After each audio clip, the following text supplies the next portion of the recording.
Bonjour à tous. À la fin de la paracha de Toldot, nous voyons que Yitzhak, qui est arrivé à un âge avancé, a perdu la vue et il veut bénir son fils Esav.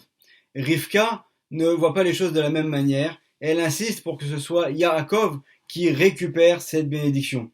Et donc c'est ce qu'elle va lui dire dans notre paracha. Elle demande donc à Yaakov de se rendre chez son père Yitzhak et de lui apporter les plats que Yitzhak avait demandé. Et là, Yaakov va avoir des réticences, comme ce qui est écrit dans notre paracha au chapitre 27, verset 11, où il est dit Vayomer Yaakov el Rivka imo. Donc Yaakov a dit à sa mère Rivka Hen Esav achi ish sa'ir. Esav, mon frère, est quelqu'un qui est velu. On sait que Esav, depuis sa naissance, déjà, nous dit le Midrash, il est né, il avait déjà une barbe, il avait déjà des cheveux, il avait déjà des poils sur tout le corps. Donc, lorsqu'il est né, Esav, son nom vient de la racine Asouy, quelque chose qui est déjà prêt, qui est déjà fait. Il n'est pas comme un bébé normal qui va naître et doucement, doucement qui va évoluer. Esav, lorsqu'il est né, il a déjà en lui ce côté matériel avec vraiment tout son corps qui est déjà développé. Contrairement à Yaakov, c'est ce qui est tout de suite après, Ve'anochi ishralak. Et moi, je suis quelqu'un qui a la peau qui est lisse. Je ne suis pas autant velu, autant poilu que Esav. Et donc, quel est le problème? Il poursuit Yaakov et il dit Oulai yemusheni avi. Il se pourrait que mon père commence à me tâter pour voir de qui il s'agit. Vaiti be'enav kim ta'atea. Et à ce moment-là, je serai à ses yeux comme un trompeur, comme un menteur, comme quelqu'un qui a voulu lui faire le mentir, le rouler. Ve'eveti alay kelala velo beracha. Et à ce moment-là, il a peur d'apporter sur lui une malédiction et non pas une bénédiction. On avait déjà expliqué dans les cours des années précédentes qu'en fait, dans cet épisode, on retrouve exactement tous les personnages qu'on avait déjà au moment de la création du monde. Et là, ils sont tous revenus en réincarnation pour faire la réparation de ce qui avait été fait lors de la faute d'Adam Arishon. Mais cette fois-ci, cette année, on va, Bezrat Hashem, grâce aux paroles du Ben Ishraï, s'attarder sur la manière dont Yaakov a fait les choses. Puisque juste après, au verset numéro 15, on nous dit la chose suivante. Vatikar Rivka, donc Rivka a pris, et bigde Esav bena hagadol achamudot, les vêtements de son fils Esav le grand, achamudot, il s'agit des vêtements que Esav chérissait, ces vêtements qu'il adorait, qu'il appréciait. On va voir par la suite de quoi il s'agit. Asher Ita Babaïd qui était avec elle dans la maison. Donc on voit qu'il y a un premier vêtement qui est donc cette tunique qu'avait Esav. Vatalbesh et Yaakov bena Akatan, et donc elle a habillé Yaakov avec ce vêtement. Et ensuite, ça ne s'arrête pas là. Le verset suivant, le verset numéro 16, Ve'et orot gedaye aezim, et donc les peaux des chèvres qu'elle avait, il bisha al yadav ve'al chelkat tzavarav, elle a donc recouvert une partie du cou de Yaakov et une partie également de ses mains avec donc ses peaux d'animal. Et là, le Ben Ishraï, dans son livre Benayahu Ben Yoyada, de commentaires sur la paracha, va se poser la question. Déjà, il nous fait remarquer qu'il faut faire attention sur le fait que Yaakov s'est revêti de deux choses différentes. D'une part, la tunique de Esav, cette tunique que Esav appréciait, et d'autre part, ses peaux qu'il a mis donc sur lui au niveau de ses mains et au niveau de son cou. Le Ben Ishraï va nous expliquer en citant les paroles de Rabbi Chaim Vital, l'élève du Harizal dans le livre Etz Chaim, ce livre des fondements de la Kabbalah, au Sha'ar Acheshmal Perek Gimel, où en fait on nous explique que dans les mondes supérieurs, il y a également des revêtements spirituels de ces mondes. Et de la même manière que nous-mêmes, nous avons aussi des revêtements à différents niveaux, au niveau du corps, avec par exemple la peau, au niveau donc, ensuite des vêtements qu'on va mettre sur nous, etc. Alors ce que nous faisons nous-mêmes aujourd'hui physiquement dans ce monde a en fait des équivalents dans leurs racines spirituelles là-haut dans les mondes supérieurs. Et donc en fait à l'encontre de ces revêtements que nous trouvons là-haut, nous avons également des mitzvot, des commandements qui vont permettre de faire des réparations et d'avoir des influences dans ces mondes. Et quelles sont les deux mitzvot principales dont il s'agit ici? D'une part, ça va être la mitzvah des tfilines, puisque étant donné que les tfilines sont faits en cuir, ils sont faits en fait avec la peau des animaux. Donc ça va être en fait également une mitzvah qui est également à l'encontre de la peau que nous avons au niveau du corps humain et également à ce qu'on pourrait appeler la racine spirituelle de la peau dans les mondes supérieurs. Donc ça, il s'agit ici donc de la mitzvah des tfilin. Et ensuite, nous avons également une autre mitzvah qui concerne le fait de se recouvrir, c'est la mitzvah du talit. Et en fait, la mitzvah du talit, elle est à l'encontre des cheveux et des poils que nous avons au niveau du corps, de la même manière que les franges des tzitzit ressemblent un petit peu à des cheveux. Et donc, en fait, en revêtissant le talit katan et le talit gadol, on va permettre également de faire des réparations au niveau de la source spirituelle des cheveux dans les mondes supérieurs.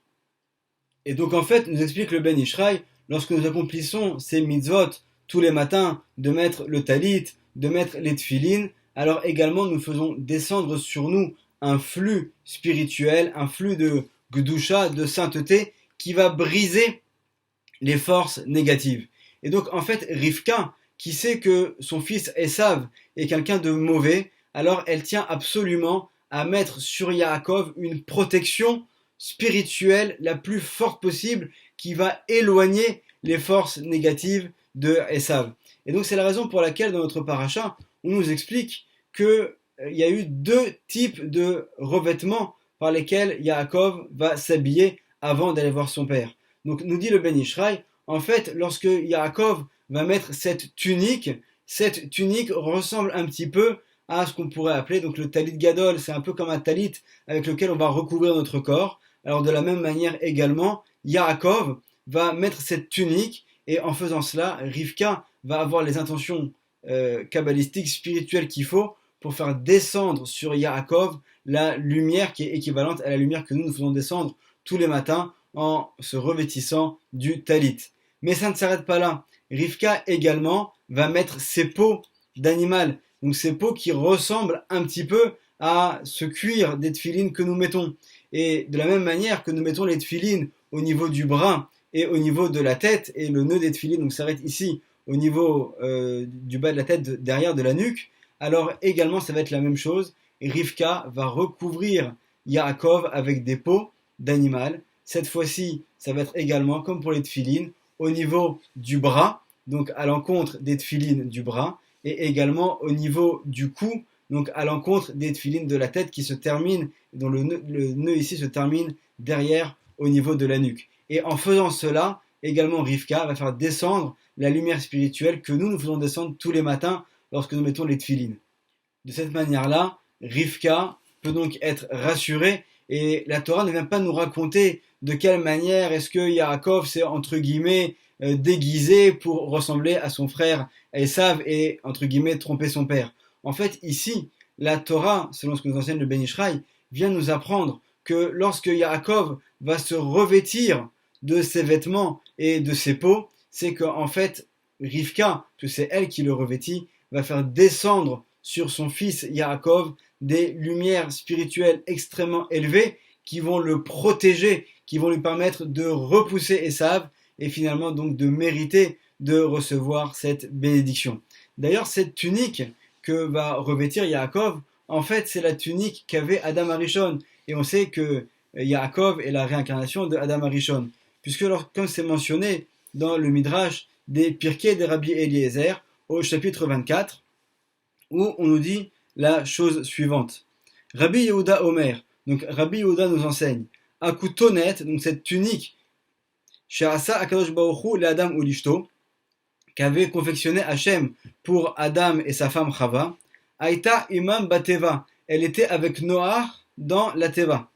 Donc chez Yatsu Mina Teva, et lorsqu'ils sont sortis de la Teva, les Kacha, Cham ben Noach, c'est Cham, le fils de Noach, qui va récupérer cette tunique, Ve'otia Imo, donc il a sorti de la Teva, Ve'inchila le Nimrod, et il va la transmettre à l'un de ses descendants qui s'appelle Nimrod. Ufsha'a Shaya Lovesh Ota, et au moment où Nimrod s'habillait avec cette tunique, Ayu Kol Behema Chaya Va'or Ba'in Venoflim Lefanav, toutes les créatures, tous les animaux venaient et se prosternaient, tombaient devant lui. Kisvurin Sheum Mikor Vurato, et il pensait qu'en fait c'était lui qui avait donc cette force extraordinaire que lui donnait en fait cette tunique. Velefichach imnichu alem meler. Et donc c'est la raison pour laquelle Nimrod va être donc le roi. Et comme c'est mentionné ensuite dans ce midrash, c'est lui qui va être le roi au moment de la tour de Babel et ensuite également à l'époque de Abraham. Et termine donc le Pirkei de Rabbi Eliezer à la fin du chapitre 24 où on nous dit Esav achiv shel Yaakov, donc Esav, le frère de Yaakov, Ra'a et akutonet sha'asa kadosh baruch hu l'adam ulchava al Nimrod. Il a reconnu cette tunique particulière qu'avait confectionnée Hachem pour Adam et Chava et qui se trouvait donc sur Nimrod.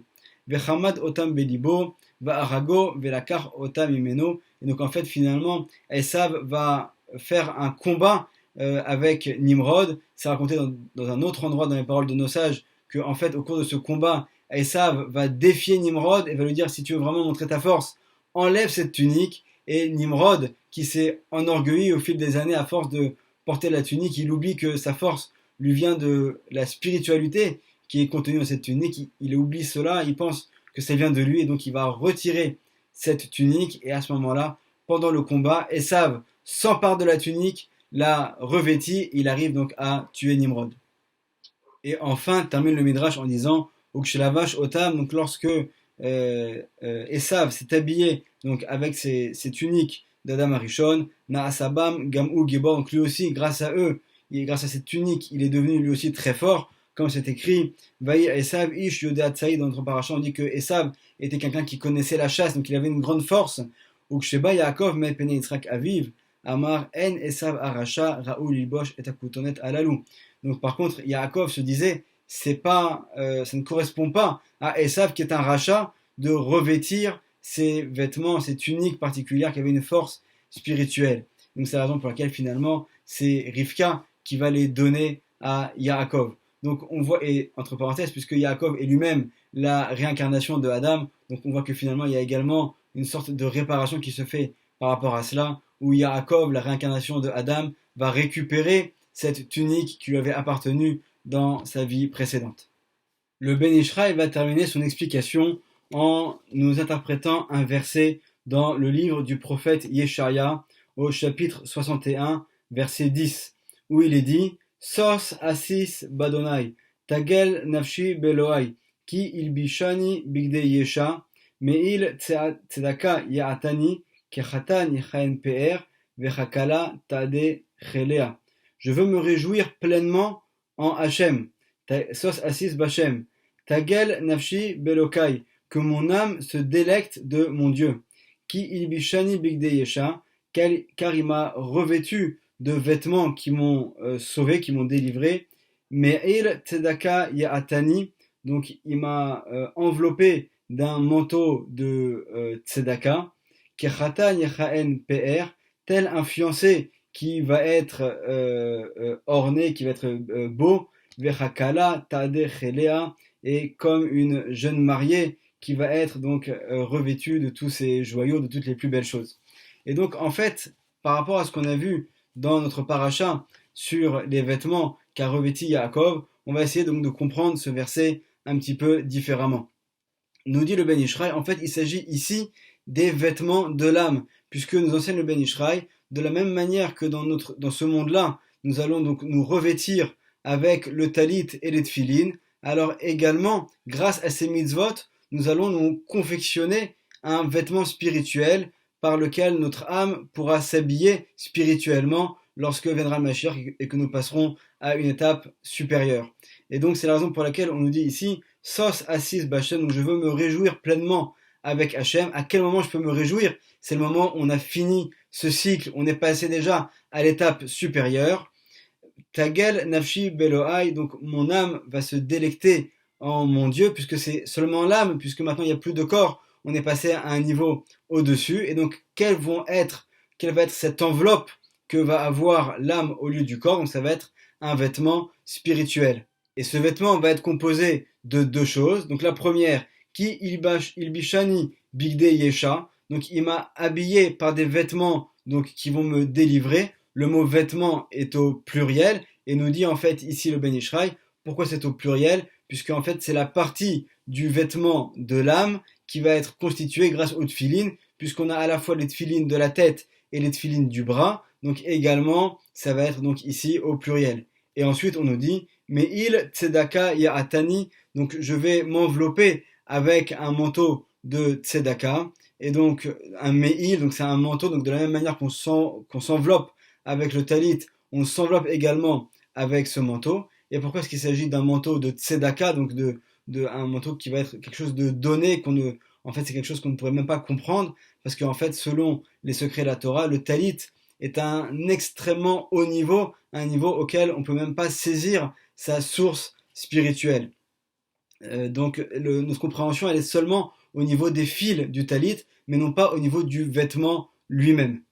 Et à ce moment-là, à quoi est-ce qu'on va ressembler? On va ressembler à un jeune marié, donc qui est beau, qui est magnifique, qui est Khatan, Yechaen PR, et la Gemara, dans le traité de Brachot, à la page 11, nous enseigne que lorsqu'on parle du mot PR, on fait en fait allusion au tfilin, comme c'est écrit également dans le livre du prophète Yecheskel, au chapitre 27, verset 17, où il est dit Pe'erecha chavush alecha, donc ta beauté, ta splendeur, elle se trouve sur toi.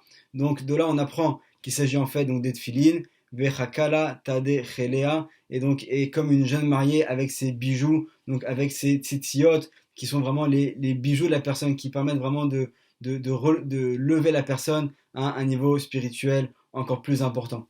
Donc là ici encore de nouveau, on voit l'importance de ces deux mitzvot ensemble, de la mitzvah du talit, de la mitzvah des tfilin. Et selon la Kabbalah, on nous explique que chacune de ces mitzvot se trouve à un niveau spirituel, au niveau différent, au niveau des mondes. Et donc en fait, en accomplissant chacune des mitzvot, on permet de faire des réparations inimaginables. Donc de nouveau, c'est un principe qu'on avait déjà abordé à plusieurs reprises. On le voit ici une fois de plus, qu'en fait, par nos actions, au-delà de notre action matérielle, nous pouvons en fait provoquer des réactions spirituelles extrêmement hautes là-haut. Et nous, finalement, tous les matins, on fait nos brachot, on met donc notre filine, notre talit d'abord, ensuite notre filine.